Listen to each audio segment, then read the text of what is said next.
kalau lihat dari sarana prasarana yang ada di sekolah ini sebenarnya cukup menunjang ya untuk adiwiyata karena memiliki halaman yang luas ya dan juga banyaknya penghijauan yang sudah dibuat di areal SD 05 ini. Ya harapan kita dari tim adiwiyata tingkat kota perlu ada semangat dari masing-masing sekolah,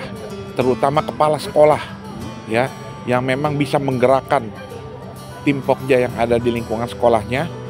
ya sehingga siswa-siswa juga ikut aktif